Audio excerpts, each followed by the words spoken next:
राधे राधे। आप सभी का स्वागत है मेरे चैनल में। आज मैं आपको सुनाने जा रही हूँ कार्तिक मास में सुनी जाने वाली इल्ली और घुड़िया की कहानी। तो ध्यानपूर्वक सुनिए। एक इल्ली और एक घुन था। एक दिन इल्ली बोली, आओ घुन, कार्तिक नहाएं।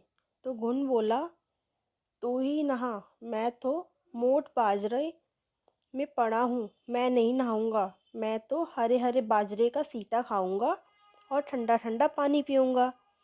तो इल्ली बाद में राजा की लड़की के पल्ले से लगकर चली गई और घुन नहीं नहाया। कार्तिक उतरते ही दोनों मर गए। बाद में इल्ली ने कार्तिक नहाने के कारण राजा के घर जन्म लिया और घुन राजा के घर गधा बना। जब बेटी के विवाह का साया निकलवाया तो विवाह का दिन निकल गया और ससुराल जाने के लिए लड़की विदा होने लगी। तो बेटी की बैलगाड़ी रुक गई। तो राजा रानी बोले कि बैलगाड़ी क्यों रुक गई, तुझे जो चाहिए मांग ले। तब लड़की बोली कि मुझे ये गधा चाहिए। तो वे बोली, क्या मांग रही है, ये मत ले जा और जो चाहे धन दौलत ले जा।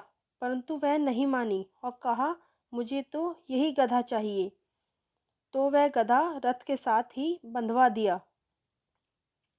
जब साथ गधा बांध दिया तो वह फुदक फुदक कर भागने लगा।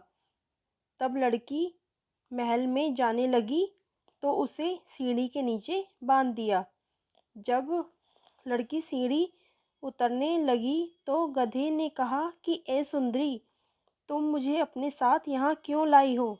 तब लड़की ने पिछले जन्म की कहानी सुनाई और कहा कि जब मैंने कहा कि आ नहा ले, तब तूने कहा था मैं तो बाजरे का सीटा खाऊंगा और ठंडा ठंडा पानी पीऊंगा।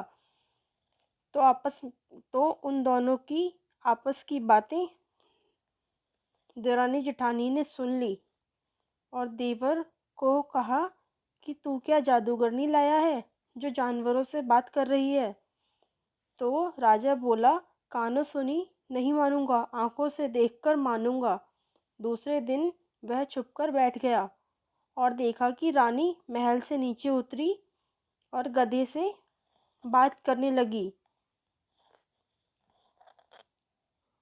तो राजा ने तलवार निकाल ली और उसके सामने खड़ा हो गया और बोला कि तू जानवर से क्यों बात कर रही है, तू सच बात बता, नहीं तो तलवार से इसे मार दूंगा।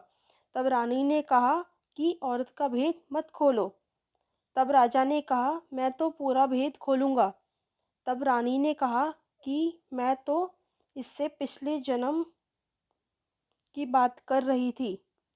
पिछले जन्म में मैं तो इल्ली थी और यह घुन था। तब मैंने इससे कहा कि आ घुन, कार्तिक नहा ले, तो यह नहीं नहाया, जिससे यह गधा बना। और मैं राजा की लड़की के पल्ले से लगकर नहाई तो राजा के घर में जन्म लिया। इसलिए मैं तो पिछली बात कह रही थी। यह बात सुनकर राजा ने कहा कि कार्तिक में नहाने से इतना फल है। तो रानी ने कहा कि कार्तिक में नहाने से मैं आपके घर में राजपाट कर रही हूँ। तब राजा ने कहा कि इतना फल है तो हम दोनों अब जोड़े से नहाएंगे और बहुत दान पुण्य करेंगे, जिससे आगे हमें और ज़्यादा सुख मिलेगा।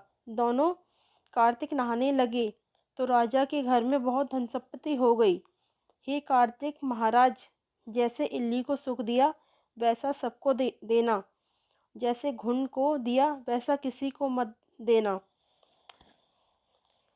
राधे राधे।